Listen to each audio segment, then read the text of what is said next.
going to continue our lesson on fractions. Yesterday we learned how to add and subtract fractions, or add and subtract like fractions, and today we're going to learn how to add and subtract mixed fractions or unlike fractions. Right?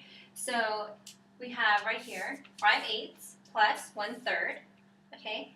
And we know from yesterday that we could simply add across two fractions if the common denominators were the same, right? The common denominator is when we have the same denominator. And here we have 8 and here we have 3. So obviously we cannot just simply add across, right?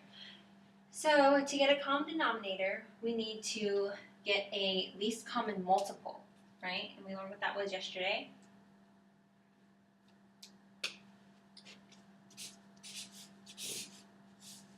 All right, so we're going to have our least common multiple be, what can 8 and 3 go into evenly? What can they multiply into evenly, right?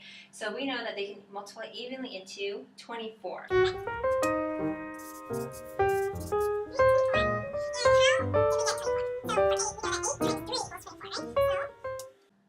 So 8 times what gives us 24?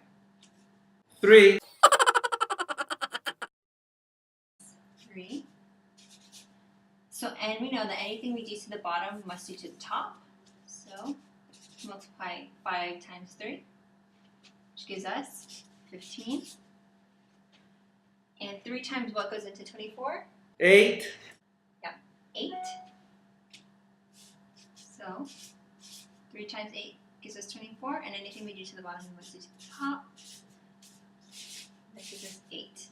So, now that we have our common denominator set, we can just add across, right? So 15 plus 8 gives us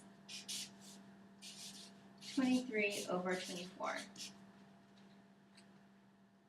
And can that be simplified any further? 23 over 24 is our final answer. So we can circle that.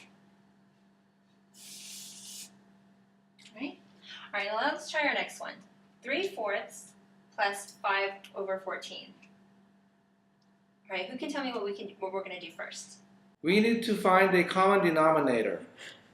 Alrighty, so we need to get our common denominator.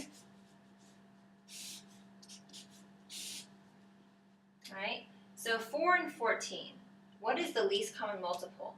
That is, what can 4 and 14 both go multiply into evenly? Right? So who has an idea? 28. Alright, so 28, right? 28, 4 and 14 can both go into 28. That's the lowest number they can both go into.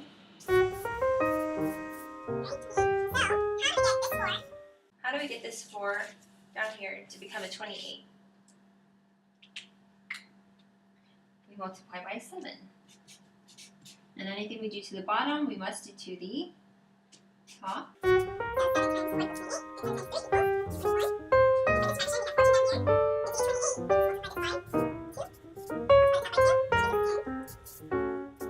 Now that we have a common denominator, we can simply add across, right? So 21 plus 10 gives us 31. And we can just leave our denominator as is. All right, now our answer is 31 over 28. But who can tell me why we cannot leave it like that? Technically, we could leave this as 31 over 28, but this would be an improper fraction, correct? So we need to leave all of our answers in a mixed number form. So we need to have our whole number with a fraction, okay? So the way we can do this, 31 over 28, right? So this is basically saying 31 divided by 28, right? So we always need to show our work. So 31 divided by 28. How many times does 28 go into 31? So we have a remainder of 3, correct? So we have our whole number 1. We have a remainder of 3. We have our whole number 1. We have a remainder of 3. And we have our denominator from earlier, 28, right? So the way we write this new number, our mixed number, is 1, right, from our whole number. And then we have our remainder, which now becomes our new numerator. So it becomes 1 and 3 over 28. Our denominator stays the same. So now our new answer becomes 1 and 3/28. And this cannot be simplified any further, so we know that that is our final answer. So now we're going to solve the difference of fractions, okay? So if we know our keyword is difference, which operation will we be using? Subtraction. Awesome, subtraction. So now we're going to subtract mixed fractions, okay? So let's see how to solve this first one. Right, and remember, a mixed fraction is when we have a whole number attached to a fraction, right? So our first one,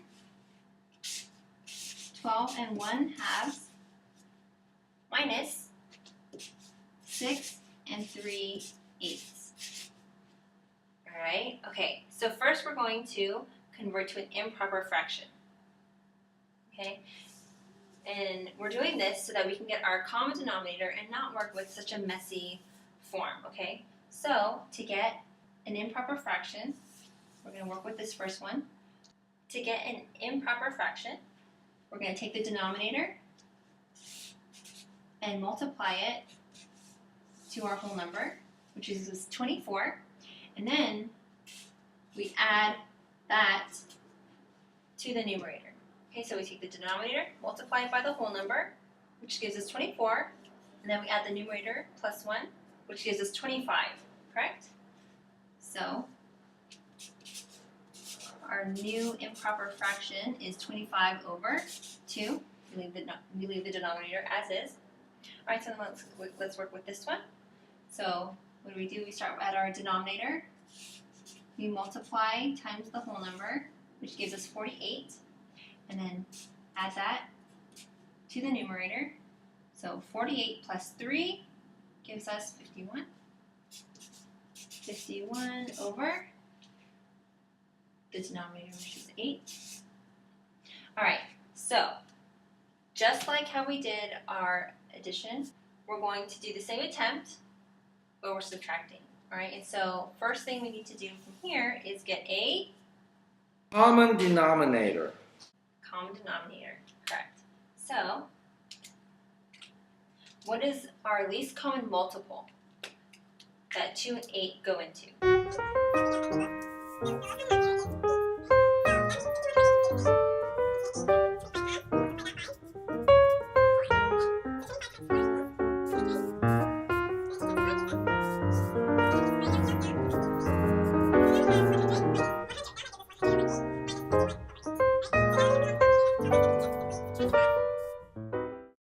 So 100 minus 51 over 8 gives us 49/8. All right, and like we said, we can't have an improper fraction as our answer, right? We need everything to be converted to a mixed fraction or a mixed number, right? So how many times does 8 go into 49? 6 times. Awesome. All right, so 8 goes into 49 6 times. Because remember, all we're doing is dividing. 49 divided by 8.